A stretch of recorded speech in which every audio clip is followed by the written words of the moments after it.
saya sih Pak, ya mungkin baru-baru ada masalah pada waktu-waktu dekat-dekat ini gitu Pak. Jadi saya itu gini Pak, saya nilai saya itu sekarang ya banyak yang turun gitu Pak. Mungkin Bapak dengar cerita dari wali kelas saya atau teman-teman saya gitu kan. Mungkin saya ya akhirnya memberanikan diri untuk bertanya, untuk mencurhatkan masalah saya dengan yang istilahnya yang ahlinya seperti itu gitu. Ya. Saya tuh ini Pak,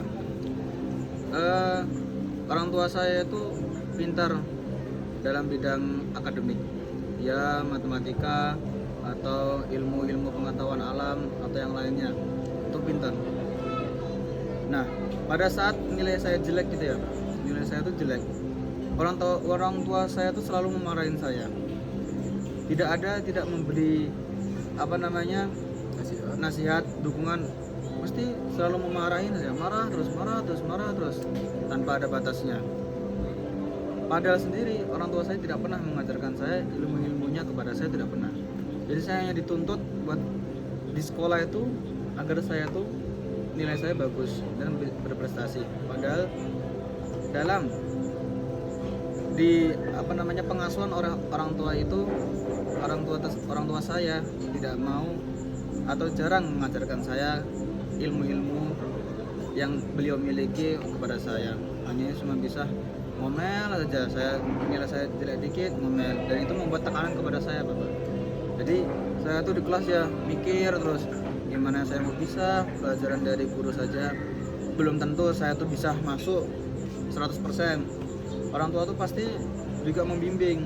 Orang di rumah saja saya tidak pernah disuruh belajar, tapi nilainya juga kalau tidak dimarahin, dan saya juga jadi bingung gitu Pak. Ya mungkin banyak tekanan pada saya, dari diri saya tuh banyak tekanan gitu loh Pak. Jadinya pusing gitu di kelas, jadi malah mau belajar tuh malas gitu. Ya begitulah Pak. Dan juga apalagi orang tua saya tuh suka membandingkan saya dengan anak tetangga, kalau nggak saudara saya seperti itu. Itu sering itu Pak. Ya tahu ini kenapa nilai matematika kamu jelek seperti ini? Lihat ini anak tetangga, kemarin dia baru menang olimpiade matematika, juara 1. Kamu kapan? Nggak pernah gitu. Saya cuma bisa diem aja sih Pak. Masa ya saya mau melawan orang tua saya, kan ya nggak boleh gitu Pak. Juga gitu saudara saya banyak gitu, dia udah pernah olimpiade ke mana nasional berapa kali menang terus gitu Pak. Saya juga ya sebenarnya saya malu sih sama diri saya, nggak pernah gitu. Tapi ya gimana ya Pak, dalam akademik itu bukan bakat saya sebenarnya sih itu Pak. Saya tuh malah lebih sukanya tuh ke ngaji-ngaji gitu sih Pak, kayak mungkin hafalan Quran atau gimana gitu sih Pak. Soalnya gimana ya Pak, emang sudah dasarnya emang udah nggak suka gitu loh Pak. Walaupun mungkin ya orang tua saya emang pintar dalam akademik, tapi pasti kan nggak mesti apa yang orang tua miliki itu turun kepada anaknya, itu kan nggak mesti gitu Pak. Kalau menurut saya itu ya Pak. Jadi ya saya mikirnya aduh gimana ini. Ya saya tuh sebenarnya ingin membahagiakan orang tua saya, tapi orang tua saya tuh masih susah gitu loh Pak dalam memahami apa yang diunggulkan dari saya gitu loh Pak. Jadi orang tua hanya mematok kepada akademik gitu, akademik terus gitu. Jadi saya kan bingung jadinya Pak. Padahal saya juga susah gitu, udah belajar siang malam gitu sampai begadang, nggak bisa masuk gitu Pak. Karena orang tua saya tidak ada yang mendukung. Seharusnya kan ditemani seperti itu ya Pak, tapi ini tidak ada gitu. Ya begitulah Pak, cerita sedikit curhat dari saya lah tadi. Mungkin bisa menceritakan. Bapak juga dulu pernah muda ya, Bapak dulu pernah SMA, Bapak pernah ngerasain gimana dulu pas SMA nilai akademisi jelek, lalu diomeli oleh orang tua, terus Bapak juga dulu sempat pusing kan karena sering dimarahi orang tua, sedangkan orang tua sendiri nggak mengajari kita gitu, nggak ngasih tahu pelajaran-pelajaran.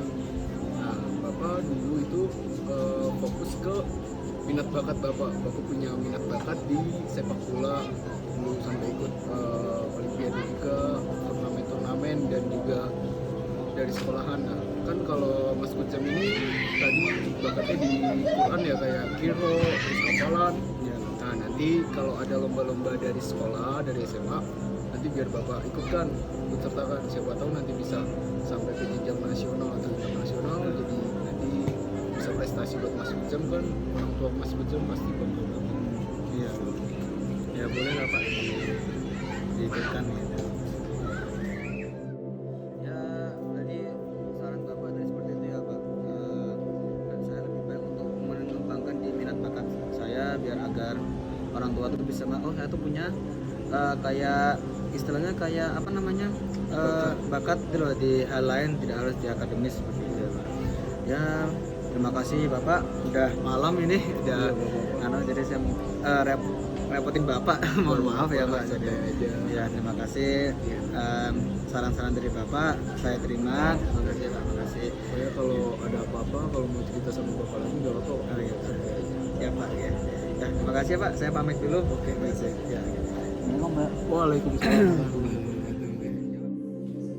Assalamualaikum warahmatullahi wabarakatuh. Perkenalkan, nama saya Muhammad Raffi Rahmawan dengan NIM 43040190214 dari Prodi Psikologi Islam Fakultas Dakwah YIN Salatiga. Di sini saya akan menjelaskan tentang teknik attending dan empati. Konseling adalah layanan dalam bimbingan dan konseling atau yang biasa disebut dengan BK. Dalam pelaksanaannya, konseling memiliki beberapa tahap teknik dasar yang harus dimiliki oleh konselor. Dua teknik dasar yang harus dimiliki oleh konselor yaitu attending dan empati.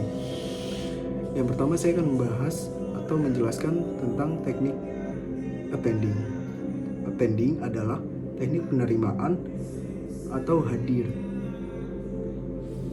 Hadir di sini dimaksud adalah konselor hadir dengan sepenuh hati untuk menyimak masalah klien tanpa membagi fokus dengan pekerjaan lain saat klien bercerita tentang masalahnya.